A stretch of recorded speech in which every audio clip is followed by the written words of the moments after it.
Bismillah, walhamdulillah, wassalatu wassalamu ala rasulillah wa ala alihi wa sahbihi wa man tabi'ahum bi ihsanin ila yaumil wa ba'd. Sahabat pena yang dirahmati Allah Subhanahu wa taala. Sesungguhnya manusia yang paling baik setelah Nabi alaihi salatu wassalam adalah para sahabat Nabi alaihi salatu wassalam. Sebagaimana Allah Subhanahu wa taala berfirman, kuntum khaira ummatin ukhrijat linnas ta'muruna bil ma'ruf wa tanhauna 'anil munkar. Kalian para sahabat adalah sebaik-baik manusia yang dikeluarkan untuk manusia yang lainnya. Kalian mengajak kepada kebaikan, mengajak untuk melaksanakan salat, mengajak untuk mentauhidkan Allah, mengajak untuk menghidupkan sunnah Nabi alaihi salatu wasallam, dan kalian mencegah dari kemungkaran. Dan sebagaimana juga sabda Nabi alaihi salatu wasallam, khairun nasi qarni, sebaik-baik zaman adalah di zamanku, yaitu zaman Nabi alaihi salatu wasallam bersamaan dengan sahabatnya Nabi alaihi salatu wasallam. Thumma alladhina yalunahum, kemudian zaman setelah sahabat yaitu para tabi'in, kemudian zaman setelah tabi'in yaitu tabi'ut tabi'in.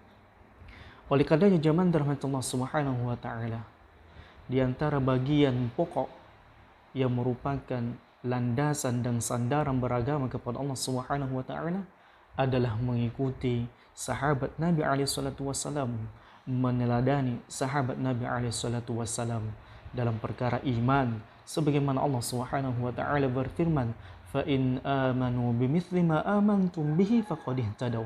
Sekiranya manusia itu beriman sebagaimana kalian beriman kepada Allah Subhanahu wa taala, beriman kepada Allah, beriman kepada takdir baik dan takdir buruk, dan begitu pula beriman kepada kitab-kitab Allah Subhanahu wa taala, maka sungguh manusia ini akan mendapatkan petunjuk Allah Subhanahu wa taala. Artinya apa jamaah dirahmati Allah? Apabila manusia ingin mendapatkan petunjuk dari Allah Subhanahu wa taala, maka hendaknya mereka beriman sebagaimana imannya para sahabat. Dan sebaliknya orang-orang yang senantiasa menyimpang dari jalannya sahabat Nabi alaihi salatu wasallam, maka mereka berada dalam kebinasaan dan kecelakaan di dunia dan di akhirat.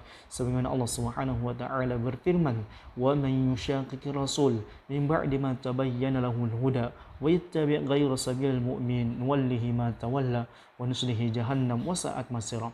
Dan barang siapa yang menyelisih Rasulullah sallallahu alaihi wasallam dalam perkara agama dan mereka mengikuti jalannya selain daripada jalannya orang-orang beriman, yaitu para sahabat, mereka mengambil jalan selain dari jalannya sahabat Nabi alaihi salatu wasallam dalam perkara takwa dan iman kepada Allah Subhanahu wa taala, maka Allah Subhanahu wa taala mengatakan nuwallihi ma tawalla, maka kami biarkan dia leluasa dengan apa yang dia kehendaki, apa yang dia jalankan, apa yang dia lakukan, wa nuslihi jahannam, dan kelak kami akan masukkan mereka ke dalam neraka jahannam, wa sa'at masira.